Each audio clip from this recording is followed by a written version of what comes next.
Muito prazer, meu nome é Cláudio, eu sou da área da psicologia e da filosofia e já de início, talvez para decepção de muitos, eu venho informar que eu não venho aqui trazer respostas prontas, eu não venho aqui trazer um formulário, eu não venho aqui trazer um gabarito sobre o que a gente tem que fazer para viver uma vida melhor, o que a gente tem que fazer para ter uma paz interior, para ter um sucesso, para ter uma felicidade ou qualquer outra coisa. Eu venho aqui trazer reflexão, eu venho aqui trazer experiência para você começar a refletir a sua vida, para você começar a refletir um pouquinho mais sobre a sua realidade e sobre as coisas que acontecem ao redor. Para aí sim você tomar suas próprias atitudes, para aí sim você fazer aquilo que você deve fazer ou simplesmente para você pensar um pouquinho a mais. Então tem um provérbio chinês que diz que um homem sábio aprende mais com uma pergunta tola do que um tolo com uma resposta sábia.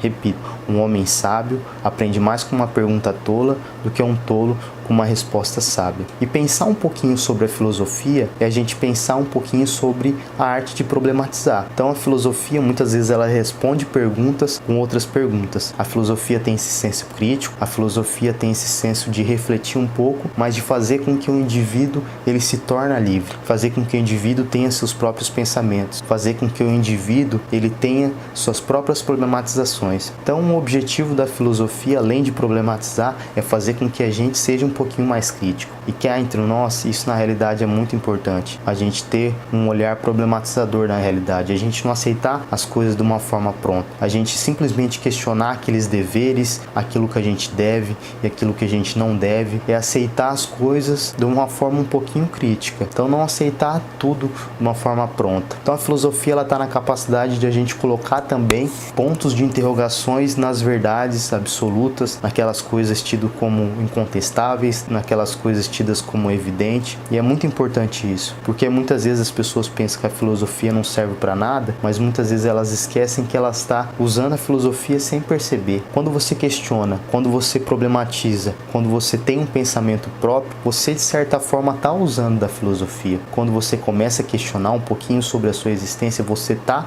usando um pouco da filosofia. Então a gente tem a imagem da filosofia, aquela pessoa que ela está pensando desta forma, mas muitas vezes a gente pode pensar uma pessoa que age também. Então temos aquelas pessoas que pensam e não fazem nada da sua vida, tem aquelas pessoas que fazem alguma coisa mas não pensam, tem aquelas pessoas que não pensam e não fazem, e temos aquela pessoa que pensa e faz. O objetivo aqui de trabalhar a filosofia é para você pensar a sua vida de uma forma melhor e você agir conforme as suas crenças, conforme aquilo que você acredita.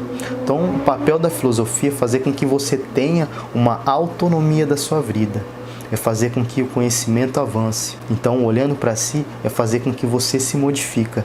Se a filosofia para a sociedade serve para avançar o conhecimento, a filosofia para você serve no sentido de te movimentar para frente, para você perceber aonde você está, para você perceber para onde você quer ir. Então, falando um pouquinho sobre a filosofia, temos que falar da figura de Sócrates, sobre a importância que Sócrates teve na humanidade. Ele era uma pessoa que ele acreditava que o conhecimento vinha de dentro. Ele tem várias frases de efeitos como conhece a ti mesmo, só sei que nada sei, e são coisas que a gente utiliza no nosso dia, coisas que a gente publica nas redes sociais, mas muitas vezes a gente não reflete sobre isso. Só sei que nada sei é uma coisa que Sócrates, ele na verdade reconheceu a sua ignorância. Sabia que na verdade ele pouco sabia, que ele tinha muita coisa para conhecer ainda. Ao contrário daquelas pessoas que acham que tem um conhecimento, que acham que sabe tudo e na verdade não sabem muita coisa. Então na verdade a gente pode muito associar aquelas pessoas que conquistam mestrado, doutorado, mas o problema é que elas se fecham naquelas questões que ela descobriu. Ela acha que ela tem uma verdade absoluta, acha que aquilo é realidade. E isso é um grande erro, porque o conhecimento ele é para nos libertar, não é para nos limitar enquanto ser humano. Então Sócrates ele vem com essa proposta de humildade, sim, mas com uma proposta de fazer com que as pessoas conhecem mais a si. Então ele tem uma frase muito interessante que ele fala: a vida irrefletida não vale a pena ser vivida. E isso é muito legal, porque nos leva a pensar que a nossa vida tem que ter um planejamento. A nossa vida tem que ter um pensamento, a nossa vida tem que ter um raciocínio para a gente saber muito bem aonde a gente está e para saber muito bem aonde a gente quer ir também. Então, uma atitude filosófica como que a gente pode beber disso, é fazer com que a gente seja um pouquinho mais crítico em nossa realidade. Talvez você já possa ser uma pessoa assim, uma pessoa que questiona as coisas, isso é muito bom. Ser um pouco ativo na vida, não receber as coisas de forma passiva, se movimentar. Porque se você não se movimentar na sua vida, ninguém vai fazer isso por você. É só você que tem esse poder. Então, falar um pouquinho sobre filosofia, falar um pouquinho sobre Sócrates, me lembra um pouco do mito da caverna de Platão. Então, se eu venho aqui trazer a proposta de a arte de pensar fora da caverna, eu tenho que trazer esse mito. Para vocês que talvez já devem ter ouvido falar, já devem ter conhecido, outras pessoas talvez não tenham entendido, né? Eu na escola, por exemplo, não entendi esse mito. Só fui entender estudando a própria filosofia, na importância que ele tem, e me apaixonei. Então, vocês imaginam a seguinte situação. Imagina uma caverna e que dentro dessa caverna existem homens. Homens que estão acorrentados pelos pés e pelas mãos desde o dia em que nasceram. E a única coisa que eles conseguem ver é a parede interna da caverna. Eles estão de costa para a abertura da caverna. Então eles estão acorrentados e só conseguem ver a parede interna. Atrás dessas pessoas existe um muro enorme e em cima desse muro transitam pessoas com diversas figuras nas mãos. E como atrás dessas pessoas tem uma fogueira enorme, sombras são projetadas no interior da caverna onde aquelas pessoas estão. Então a única coisa que aquelas pessoas conseguem ver são sombras e eles acreditam que aquilo é tudo que existe, que aquilo é a realidade, esse teatro de sombras. Agora vocês imaginam a situação. Imagina que uma pessoa ela consegue se desprender dessas correntes e sair para fora da caverna. Então, primeiramente, ele começa a se questionar de onde vem aquelas sombras, vê o muro lá atrás, vê a fogueira e vai em direção à saída da caverna. Fora da caverna, ele começa a perceber uma luz forte, então ele é ofuscado pela luz. Que é a mesma coisa quando a gente está num quarto escuro, a gente sai e vai para o sol, a gente sente a claridade no nosso rosto. Então aquela pessoa que está fora da caverna, ela começa a perceber a realidade verdadeira. Ela começa a entender que ela vivia na verdade numa mentira, que na verdade lá não passava de sombras sem graça. E ele começa a distinguir as formas, as cores, começa a distinguir o verdadeiro animal, a verdadeira árvore, a verdadeira planta, que talvez eram coisas que eram projetadas dentro da caverna, mas ele começa a ver uma realidade que talvez não era mostrada lá dentro, coisas que talvez não era revelada.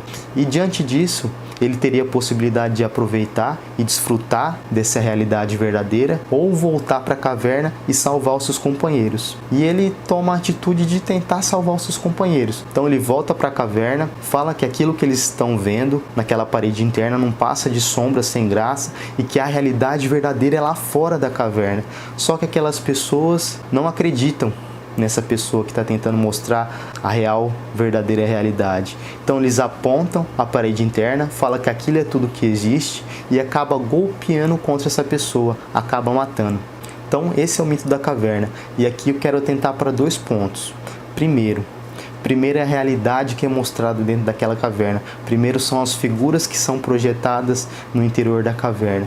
Aquela vida considerada bem-sucedida, aquilo que a gente tem que fazer, aquilo que a gente tem a obrigação de seguir, aquilo que a gente tem que se realizar. E aqui eu quero atentar para algumas questões, como, por exemplo, então primeiro a gente vem ao mundo, a gente nasce, a gente vai para a escola, a gente termina o ensino médio e a primeira coisa que nos é cobrado quando a gente termina o ensino médio é que a gente tem que trabalhar. Porque na vida nós temos que trabalhar. Então se por acaso você termina a escola e fica na sua casa sentado no sofá, você é chamado de vagabundo. Então ter um trabalho importante, trabalho dignifica as pessoas. Então você começa a trabalhar. Depois que você começa a trabalhar, as pessoas te cobram um diploma, as pessoas te cobram uma faculdade, porque dizem que estudar é importante, que uma pessoa bem-sucedida, ela só é através de estudos. Então você é pressionado a estudar e a entrar numa faculdade. E detalhe também, não é qualquer faculdade.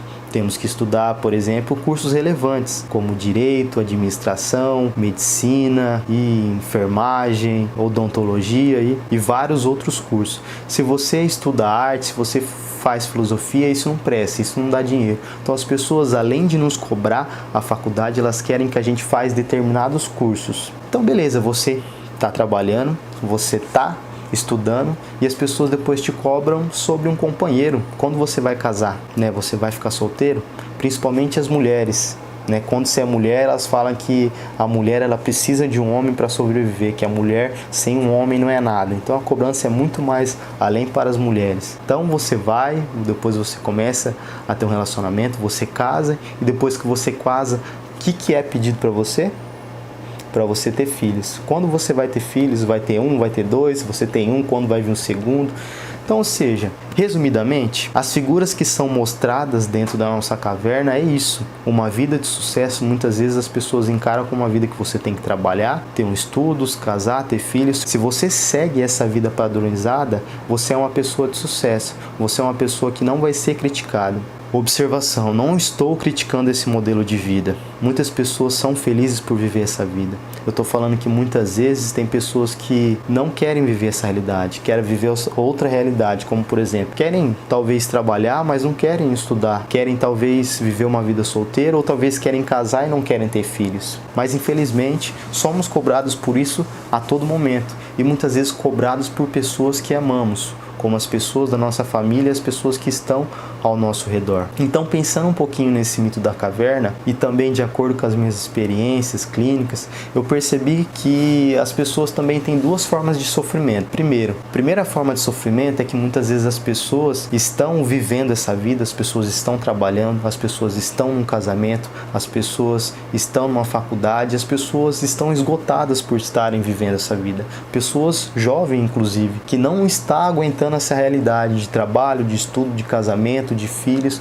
não estão aguentando. São pessoas que estão andando esgotadas por aí, né? Pessoas que muitas vezes querem sair dessa realidade, querem arrumar outro trabalho, quer fazer outro curso porque fez um curso que não teria vontade e queria ter feito outro. Isso tem muitos casos também de pessoas que na verdade estão desejando coisas que desejaram para ela, como por exemplo, ela queria fazer um curso de artes, mas os pais queriam que ela fizesse um curso de direito, queria que ela fizesse um curso de medicina. Então daí nasce a frustração talvez nas pessoas, ou pessoas que também estão num casamento infeliz que querem se separar. Então muitas vezes as pessoas sofrem por estar dentro desse padrão, e esse padrão sufoca, esse padrão faz mal para as pessoas. E segundo ponto, muitas vezes as pessoas não estão nesse padrão, mas querem se encaixar. Pessoas que estão ficando mais velhas e percebem que não conseguem arrumar um trabalho dos sonhos, pessoas que estão ficando mais velhas e viu que não conseguiu estudar, pessoas que vai passando o tempo e talvez teve alguns relacionamentos e não conseguiu casar, aí viu que não vai ter filhos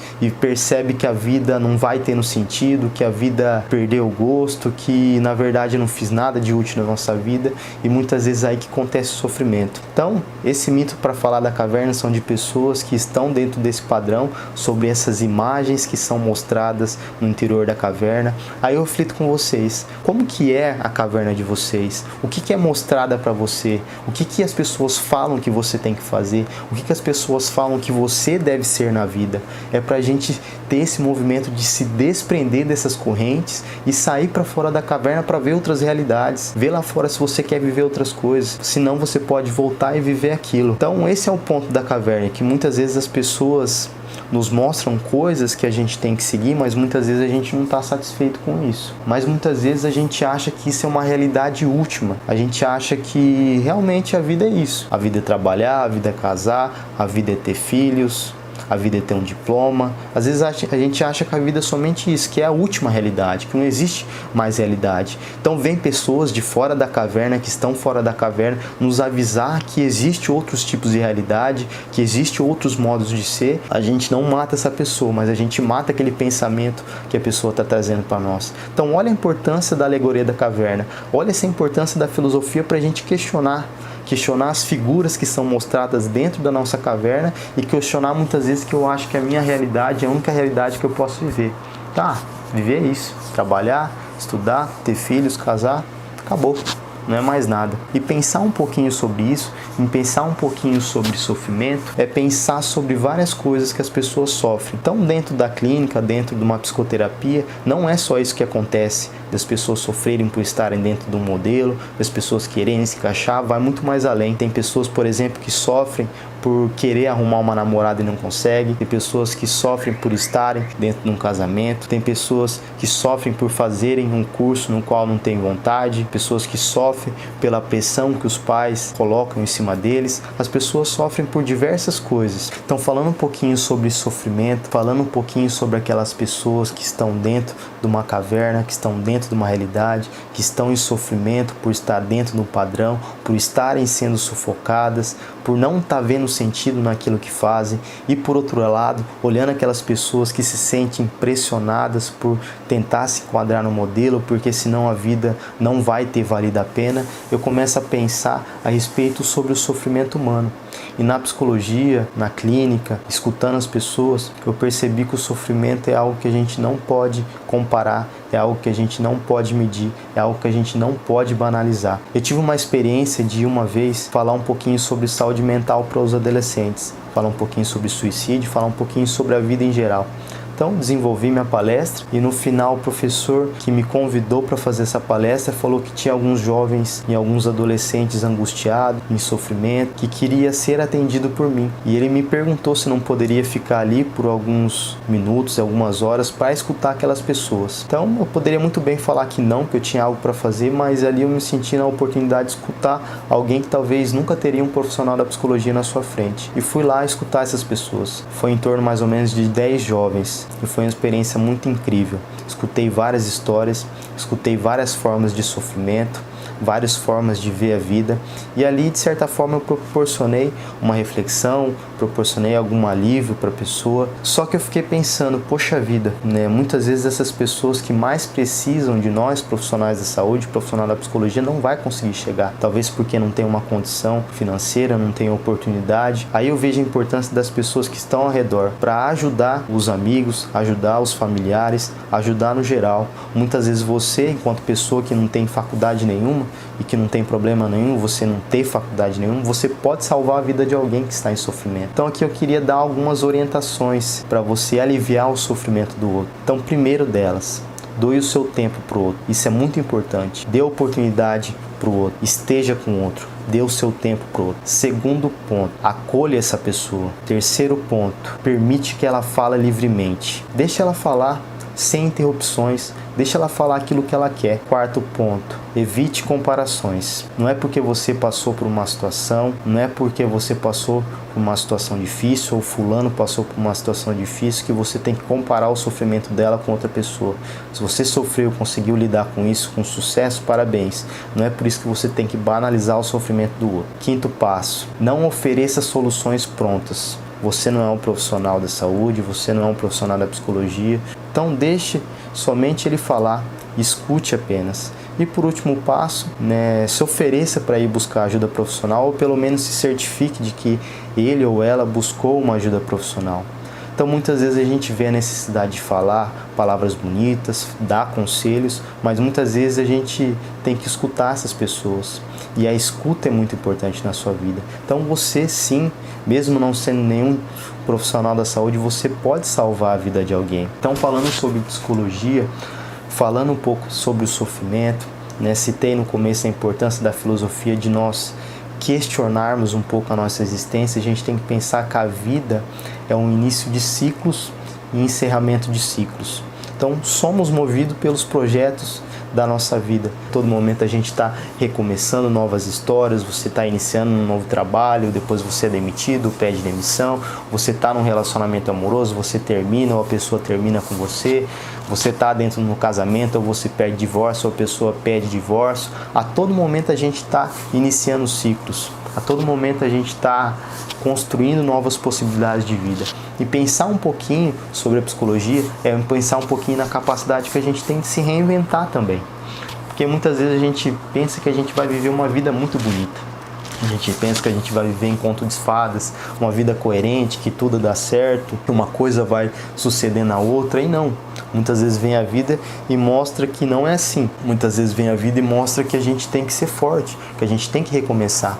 E uma das coisas mais belas na psicologia, dentro da clínica, que é a capacidade de a gente se reinventar, é a capacidade de a gente rever a nossa vida de uma forma diferente. A capacidade que a gente tem de reunir nossas forças e seguir a vida, apesar de tudo que começou. Então, com aquele indivíduo que eu vejo, com aquele indivíduo que eu estou trabalhando, eu não posso ver ele como um sujeito pronto. Eu não posso ver ele como um sujeito que a sua vida já está trilhada. Eu tenho que colocar a responsabilidade nele.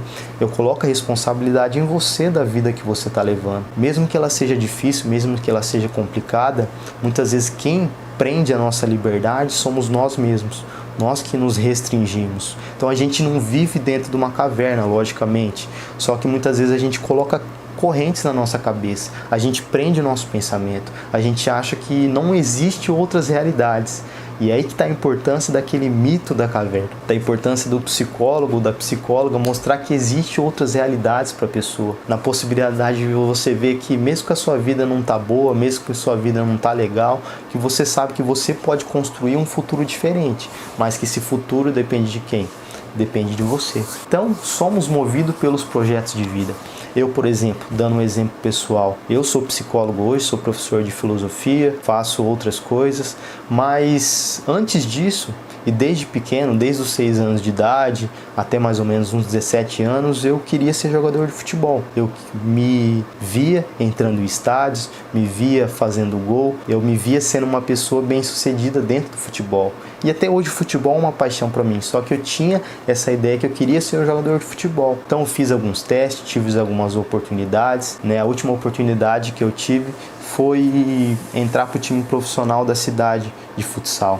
Então eu tive a oportunidade de fazer uma pré-temporada, de estar no meio dos jogadores, de viver uma realidade de um jogador, só que chegou um certo ponto que eu percebi que talvez aquilo não iria para frente. E ali eu percebi que eu teria que tomar um rumo diferente. E essa foi uma decisão mais sábia de toda a minha vida. Eu percebi que era necessário eu fechar esse ciclo para começar novas possibilidades, mesmo não sabendo o que viria depois. Eu via a possibilidade de eu recomeçar a minha vida. Então ali eu encerrei, falei que eu ia parar de treinar, falei que eu iria parar de ser jogador e que eu iria começar um trabalho. Então depois arrumei um trabalho, né, tive a experiência de ser garçom, fui office boy. Então se eu falasse lá atrás, com 10 anos de idade, com 15 anos de idade, que hoje eu seria professor, psicólogo, eu acho que daria risada na minha cara. Então isso eu dei um exemplo para mostrar o quanto que muitas vezes a gente constrói um projeto de vida, mas talvez ele pode não se realizar. A vida nos mostra que a gente pode ser outras coisas. A vida mostra que a gente pode construir novos futuros. E esse futuro que eu construí não é algo que estava escrito lá atrás, não é algo pronto. Eu tive que ralar muito para estar aqui. E com certeza na sua vida você teve que ralar muito para você estar aí me escutando também. Só você sabe o sofrimento que você teve para ser quem você é hoje. Só você sabe do que você passa. Então, quando se trata da psicologia, a gente se trata de um sujeito que não está pronto, de um sujeito que não está acabado e que existe muita possibilidade de vida. Só que muitas vezes a gente se percebe como uma pessoa. A gente acha que a gente é fracassado, a gente acha que a gente é burro, a gente acha que a gente é inteligente, a gente acha que a gente é alguém bem sucedido, e a gente tem que perceber como a gente se percebe enquanto pessoa, porque muitas vezes isso pode atrapalhar na nossa vida. E muitas vezes o papel do psicólogo é fazer com que a pessoa se perceba como ela é, fazer com que a pessoa repense a sua realidade. E muitas vezes a gente usa os recursos da filosofia, o autoconhecimento, aquela questão que eu falei de Sócrates, conhece-te a ti mesmo. Eu estou diante de um sujeito que ele tem que se conhecer, que ele tem que se ouvir. Então a psicologia ela é interessante, que ela faz refletir a saúde mental. Então, por exemplo, nos dias de hoje que a gente está vivendo de quarentena, nesses dias que são considerados como sombrios, num futuro incerto, num futuro que a gente não sabe o que vai acontecer, as pessoas estão tendo que se adaptar às suas realidades. As pessoas estão tendo que fazer outras coisas da sua vida. Então, está sendo tempos difíceis. E a psicologia vem no sentido de você repensar essa realidade. E ela vem junto com a filosofia. Então o meu trabalho enquanto psicólogo, enquanto eterno estudante da filosofia, é trazer reflexões, trazer questionamentos para a pessoa pensar a vida dela. Pensar que a vida dela é um ciclo, que novos ciclos podem surgir, que novos projetos podem ser construídos na nossa vida, que você pode se reinventar a todo momento. Só que a gente se reinventa quando a gente percebe que a gente tem que mudar. Porque muitas vezes a gente tem que rir da nossa existência. E isso mesmo, a gente tem que rir da nossa vida, tem que rir da forma de que a gente está lidando com a nossa vida. Você espera resultados diferentes, mas você tem as mesmas atitudes. Como isso?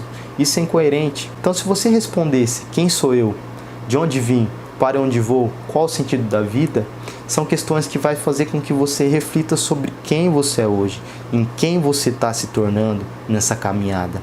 Então a vida ela não se trata somente de uma linha de chegada, sobre você conquistar alguma coisa. A vida se trata de quem você está se tornando nessa caminhada. Quem que você está sendo hoje, quem que você está sendo agora. E a filosofia, como eu citei no início, vem no sentido de você questionar a sua realidade. E a psicologia vem no sentido de você transformar a sua realidade. Vem no sentido de você pensar a nossa vida de uma forma diferente. Porque muitas vezes a gente se sabota. A gente acha que a nossa vida ela está pronta, a gente acha que a nossa vida está determinada e a gente acha que eu não sou responsável pela nossa vida. A gente acha que não tem mais o que fazer. Sim, tem o que fazer. Enquanto você está em vida, enquanto você está aqui me escutando, há uma possibilidade de vida, há uma possibilidade de reconstrução, há uma possibilidade de transformação, mas é você que tem que fazer por você. O psicólogo ele está ali para te mostrar ou para te fazer enxergar quais caminhos você pode seguir, para você escolher. A escolha está contigo. As possibilidades estão com você. Então, se você acha que o psicólogo dá conselho, você está muito errado. Porque o psicólogo está ali para te mostrar as possibilidades que você tem enquanto ser, enquanto potência. O que você quer realmente da sua vida? Essa é uma pergunta muito interessante. O que você quer realmente da sua vida? Quem você quer se tornar nesse caminho? Então, é isso que a gente tem controle. A gente tem controle sobre quem a gente é. A gente não tem controle sobre as pessoas. E a gente não tem controle sobre a vida também, né? A vida ela não tem garantia nenhuma. Por mais que você está num trabalho hoje, isso não te dá garantia que você vai estar eternamente nesse trabalho. Não é porque você está num casamento que ele vai durar e vai ser mil maravilhas. Não temos garantias na vida. E a gente tem que estar consciente dessas questões. A vida é a vida como ela é. Que a vida é possibilidade, que a vida é potência. Então, falando um pouquinho sobre possibilidade, falando um pouquinho sobre o que a gente pode fazer da nossa vida, eu gostaria de trazer aqui o filme dos Vingadores, Guerra Infinita. Onde os Vingadores estão lá no final do filme, né, naquela luta contra o Thanos, e o Thanos conseguindo as joias, né, e o Doutor Estranho, ele está no momento que ele está vendo as possibilidades de futuro.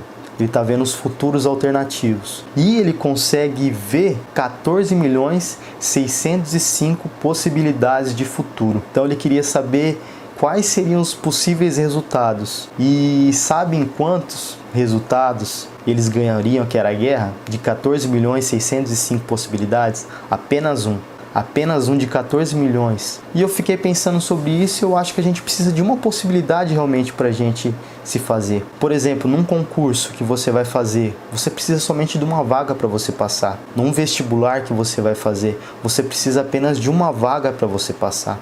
Enquanto tiver uma possibilidade, enquanto tiver 1% na sua vida de você transformar a sua vida, de você buscar novas coisas, de você realizar os seus sonhos, por mais difícil que seja, por mais arduoso que seja você conseguir isso, você pode conseguir, mas depende de você. Falar um pouquinho então sobre psicologia, falar um pouquinho então sobre filosofia, temos que falar na capacidade de se movimentar na vida. Temos que falar na capacidade de transformar a vida. E não tem como falar em movimento, não tem como falar em transformação, sem falar num filósofo muito importante na história da filosofia, chamado Heráclito. Heráclito acreditava que as coisas estavam sempre fluindo, que as coisas estavam sempre em movimento. Então ele dizia que uma pessoa, ela nunca poderia tomar banho no mesmo rio por 2 vezes seguidas. Primeiro, porque quando ele ou ela retorna àquele rio, as águas não são mais a mesma. E quando ele ou ela retorna naquele rio, ele ou ela já não é mais a mesma pessoa. São pessoas diferentes, pessoas mudadas. E isso nos leva a pensar que as coisas estão mudando, que as pessoas estão mudando e que nós estamos mudando. Então, sempre quando vamos nos relacionar com algo novamente, é algo diferente, é algo transformado. E isso nós temos que ter consciência disso. Porque a vida é movimento e é um movimento que só encerra na morte. E é justamente nesse movimento é justamente nessa morte, nessa capacidade de a gente saber que a nossa vida ela tem um tempo, que a nossa vida ela tem um fim, porque sabendo que um dia a gente vai morrer, a gente sabe que temos que fazer algo na nossa existência. Então vocês imaginem a situação, imagina que fôssemos pessoas eternas, que não teríamos fim, que a nossa existência ela continuaria transitando. Talvez seria muito chato, porque talvez as pessoas iam deixar muito mais para depois as coisas. Então, sabendo que a gente tem um fim, a gente procura realizar nossas possibilidades de vida. Procuramos realizar os nossos desejos, procuramos realizar os nossos sonhos e procuramos realmente ser felizes em nossa vida. E diante disso, podemos pensar que a morte é uma totalização do ser. O que significa isso? Significa que somente na morte as pessoas podem nos definir. As pessoas podem nos conceituar, as pessoas podem tentar falar quem nós fomos em vida. Mas enquanto você ainda não morrer, você está em movimento. Você é uma possibilidade, você pode se transformar. Enquanto o jogo não se encerra, tudo pode acontecer. Mas quando a morte chega, acabou. Ali é a definição, ali é a totalização. Cá entre nós, não existe nada mais triste do que uma pessoa ser enterrada com seus próprios sonhos. A pessoa ser enterrada com a sua própria personalidade que não pôde ser revelada em vida. Então, eu não quero morrer com os meus sonhos. Eu não quero morrer com o meu próprio eu verdadeiro. Eu quero deixar ele aqui nas relações que eu estabeleci com as pessoas. E isso é muito triste. E eu não vi nada igual como uma cerimônia tão comemorada, como uma cerimônia tão valorizada como um velório. Então, uma festa de 15 anos, uma formatura, um casamento, não reúne tanta gente como um velório. Eu nunca vi as pessoas receberem tantas flores debaixo de um caixão. E em vida recebemos pouco. Então as pessoas de certa forma valorizam a morte, mas de certa forma elas fogem da morte. Porque as pessoas não abraçam a morte como uma possibilidade. As pessoas têm medo da morte. E temos que ver ela como algo positivo. Porque é ela que vai concretizar a nossa existência. É ela que vai concretizar o nosso modo de ser. É ela que vai determinar o nosso legado. Então a morte também causa uma certa angústia. Porque vamos percebendo o tempo passando, vamos ficando mais velhos e vamos vendo que as nossas vontades, que os nossos desejos, que eles não estão sendo realizados, que a nossa felicidade não está acontecendo. E ficamos angustiados, porque percebemos a morte aproximando. Então a morte, na verdade, ela é um aviso de que a sua vida ela tem um fim. Num livro chamado Mundo de Sofia, tem uma hora que a Sofia lembra um trecho de uma fala da avó dela quando ela ficou doente. Então a avó de Sofia ficou doente e a avó dela falou assim: agora sim percebo como a vida é rica. E Sofia reflete que não era triste que as pessoas tinham que primeiro que ficar doentes para depois perceber como a vida é bela. Então, nesse andar na vida, vamos realizando as nossas possibilidades, algumas coisas vão acontecendo e outras não, e muitas vezes a gente não enxerga o detalhe e não enxerga a preciosidade que as coisas têm na nossa vida. E somente lá, a partir do momento que estamos pronto para morrer, que percebemos que deveríamos ter vivido uma vida diferente, percebemos que deveríamos ter olhado as coisas de outras formas. Será mesmo que você tem que chegar no final da sua vida para você se arrepender das coisas que você fez? Talvez não. Certa vez eu fiz uma atividade em sala de aula que eu colocava da seguinte forma: imagina que esta fosse a sua última semana de vida. O que você faria? Então teve várias pessoas que colocaram que faria um churrasco, que faria uma festa, que gastaria todo o dinheiro que tem, que comeria bastante, mas teve uma resposta curiosa. A pessoa disse da seguinte forma: aproveitaria para viver como eu realmente sou. Repito, aproveitaria para viver como eu realmente sou. Então, até aquele momento percebemos que ela não estava vivendo como ela realmente é. E ela ia esperar a última semana da vida dela para ela viver com o seu verdadeiro eu, para ela mostrar a verdadeira pessoa que ela é. Infelizmente a gente nunca sabe qual vai ser a nossa última semana da nossa vida. Então provavelmente essa pessoa vai morrer e vai levar os seus sonhos, vai levar o seu eu para debaixo do seu caixão. Então, temos que pensar que temos que realizar nossas possibilidades. Temos que pensar que temos que mostrar quem nós somos verdadeiramente. E não viver uma vida de acordo com aquilo que o outro acha que é certo para nós. É viver uma vida de acordo com aquilo que a gente acredita. Então essa é a importância de você abraçar a morte e ver nela algo positivo, algo que te totaliza e é algo que te movimenta a fazer alguma coisa da sua existência. A morte nos move a realizar os nossos sonhos, a realizar aquilo que a gente mais quer na nossa vida. Então falar um pouquinho sobre a morte é também falar sobre o tempo de vida. O nosso tempo é curto, o nosso tempo nesse exato momento está passando. E o que você tem feito da sua vida? Como você tem aproveitado o seu tempo? Podemos aqui afirmar que o tempo é prioridade.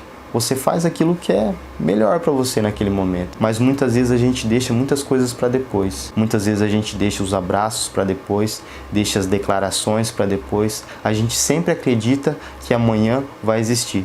Sempre acredita que um novo dia vai raiar.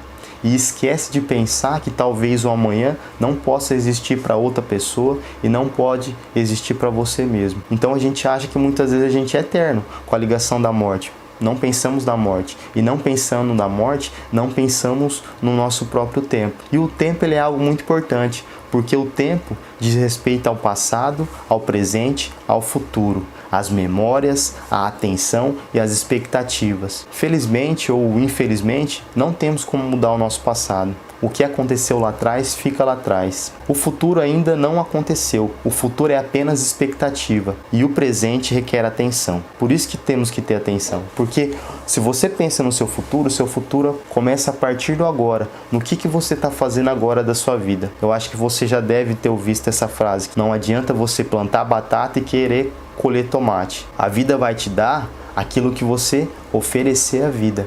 Então o tempo é muito importante na nossa vida. A forma como estamos aproveitando o nosso tempo. Será que estamos aproveitando de uma forma legal? Será que estamos planejando o nosso tempo? Será que estamos nos tornando aliado do tempo? Ou será que estamos nos tornando reféns do tempo? São reflexões para vocês pensarem. E pensar sobre a morte, pensar sobre um tempo, temos que pensar na felicidade. E para pensar em felicidade, eu gostaria de trazer o eterno retorno de Nietzsche. Então você imagina a seguinte situação.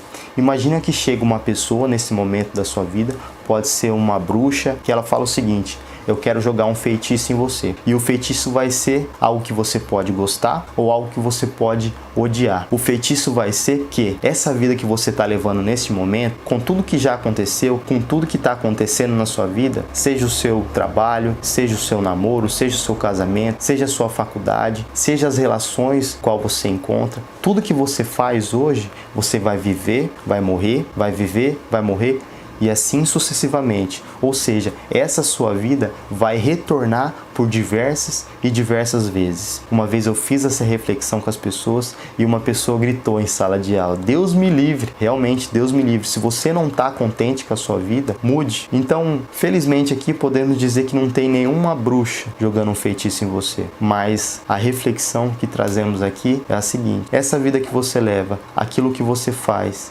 você quer viver isso novamente por diversas e diversas vezes? O seu namoro, você quer viver isso em outras vidas?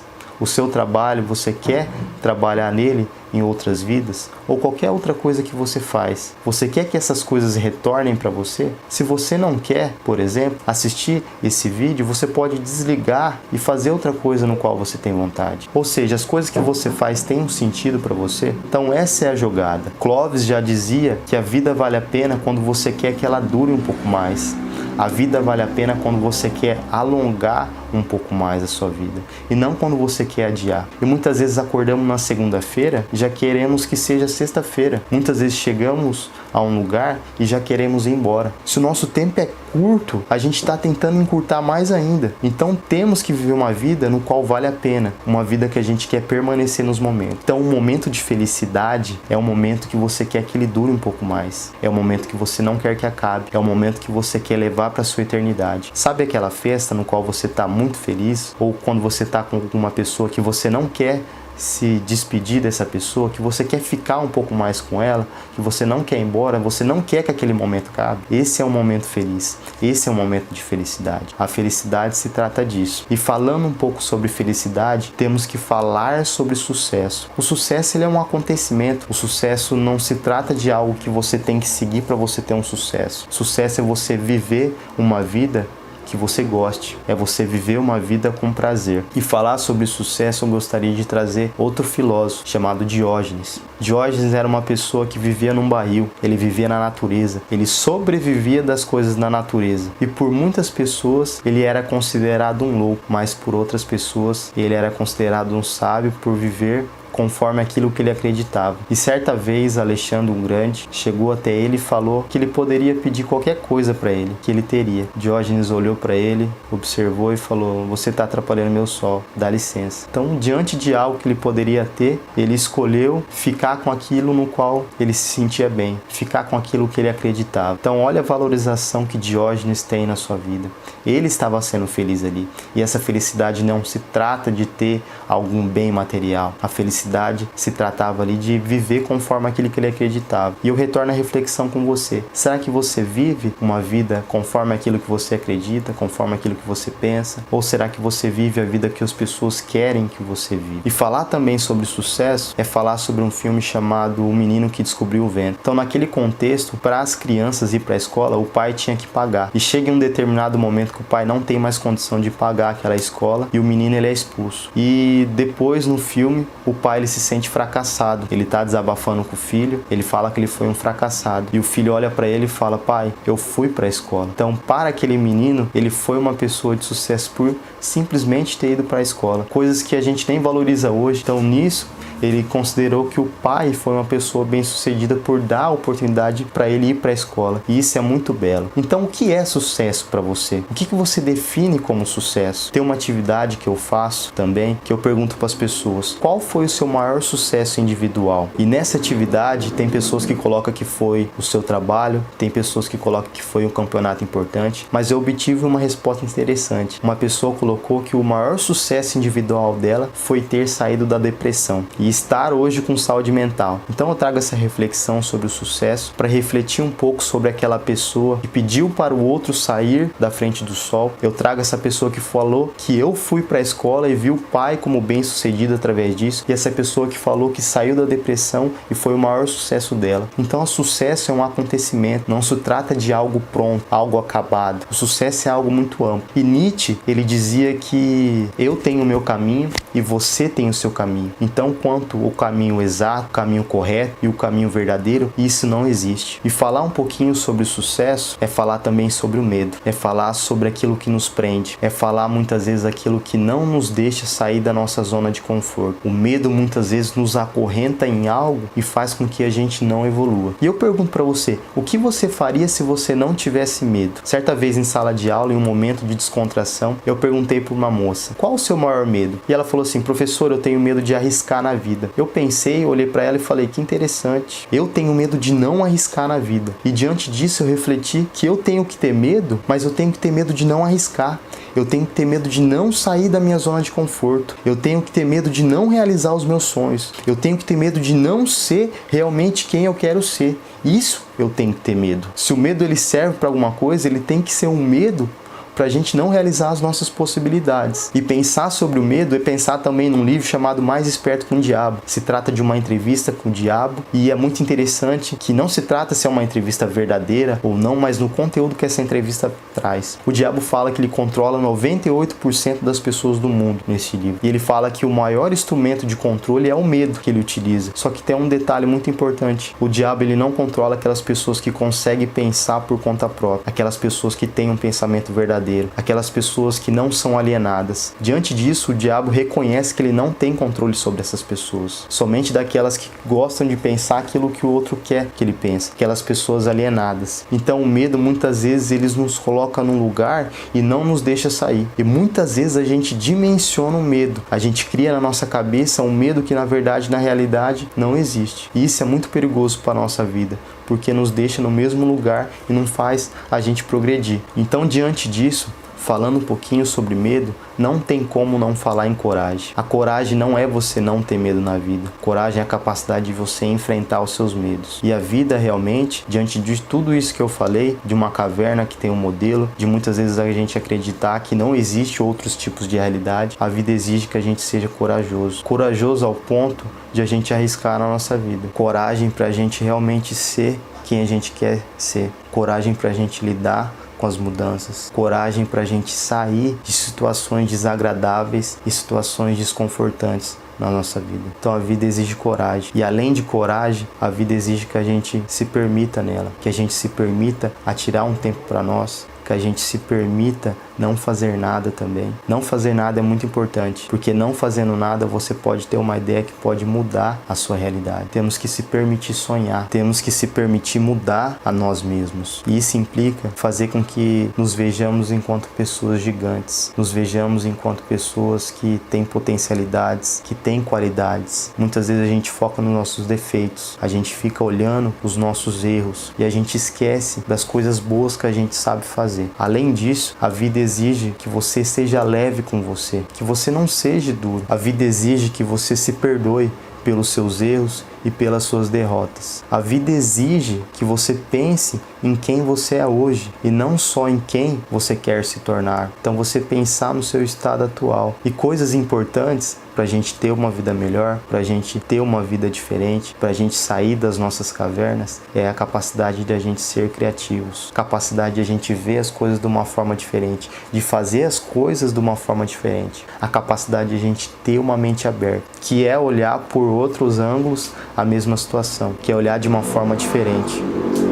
A vida exige que você seja curioso ao ponto de estar aberto a novas experiências. A vida exige que você seja grato também, que você reconheça as coisas boas que aconteceram com você. A vida exige também ludicidade, que podemos ser mais brincalhões, que podemos dar mais risadas, que podemos levar a nossa vida de uma forma mais leve. E a vida exige também que sejamos otimistas, que vejamos um futuro que pode ser construído de uma forma positiva, mas um futuro que depende de mim, um futuro que depende de você. O seu futuro depende do que você está fazendo nesse momento da sua vida. A vida exige também a capacidade de sabermos dizer não às coisas, de saber reconhecer os lugares que a gente quer estar, os lugares que a gente quer permanecer. Então dizer não é fundamental para você não ser levado em suas relações. E outra coisa muito importante, muitas vezes as pessoas pedem referência de livro, sobre um livro que seja legal, sobre um livro que causa pensamento. E diante disso eu falo que o melhor livro que possamos ler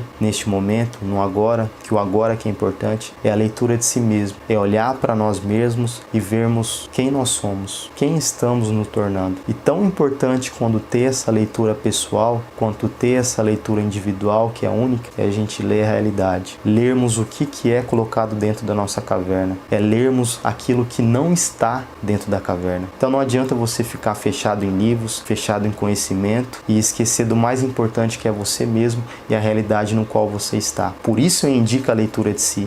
Por isso eu indico a leitura da realidade. Então, caminhando para o fim aqui, eu gostaria de dizer que muitas vezes a gente não sabe o que vai acontecer se a gente começar a caminhar. Só que a verdade é o seguinte, é que a gente só vai saber o que tem lá no final se a gente começar a caminhar agora. Se você não se movimentar na sua vida, você não vai saber o que está te esperando. E muitas vezes, diante de algo que acontece na nossa vida, temos medos de sofrer novamente. E o que a gente tem que fazer quando a gente tem medo de sofrer de novo? Medo da decepção, medo do fracasso, a gente tem que construir uma imagem positiva. Temos que nos imaginar numa realidade mais bonita, temos que nos imaginar numa realidade mais bela, temos que nos imaginar numa realidade no qual a gente queira viver. Isso faz com que você crie coragem para você sair um pouquinho da sua realidade, para você sair um pouquinho da sua caverna e você se experimentar na vida. Então experimente na sua existência, experimente ser você mesmo, experimente estar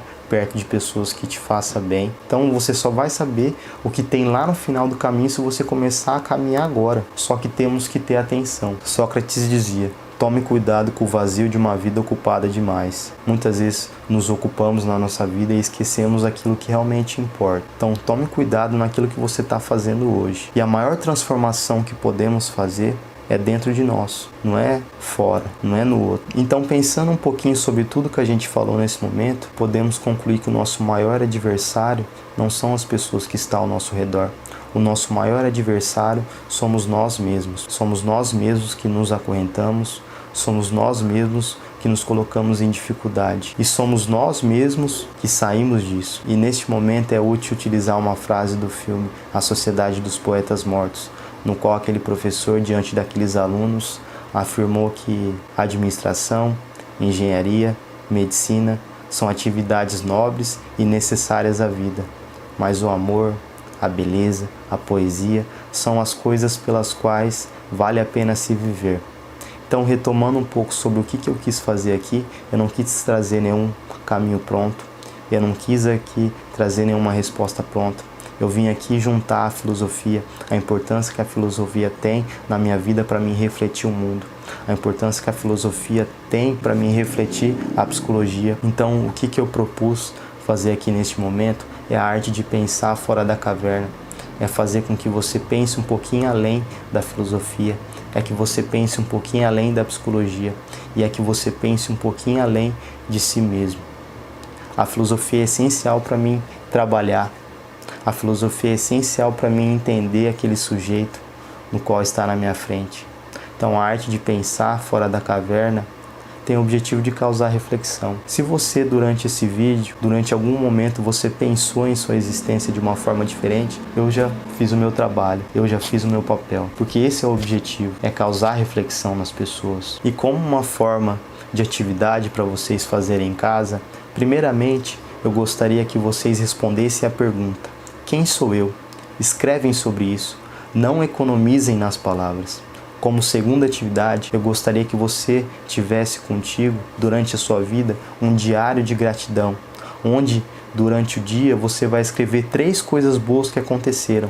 Pode ser ao decorrer do dia ou pode ser à noite. Escrever todos os dias da semana coisas positivas que aconteceram. Isso pode ser algum acontecimento, pode ser algum elogio ou qualquer coisa que você vê como positivo. E como terceiro passo, muitas vezes a gente tem um diálogo interior negativo, que a gente olha para nós de uma forma negativa. Quando falamos frases negativas para nós como: eu sou um fracassado, eu sou um burro, eu sou feio, meu corpo é horrível. E diante desse diálogo interior negativo, eu gostaria que você escrevesse tudo aquilo que você pensa negativo de você e que você transformasse isso em coisas positivas. Então, o diálogo interior positivo é quando você se sente capaz, é quando você se sente uma pessoa bonita, é quando você se reconhece com possibilidade. Então, diante de tudo aquilo que você se vê de forma negativa, eu gostaria que você escrevesse sobre isso, que você transformasse isso em coisas positivas. Então, eu deixo aqui o meu muito obrigado e que vocês possam ser felizes na vida que você quiser viver. Lembrando novamente, a nossa vida ela não tem um caminho único. A nossa vida é possibilidade e você pode fazer da sua vida o que você quiser. Então faça da sua vida uma obra de arte. Seja você.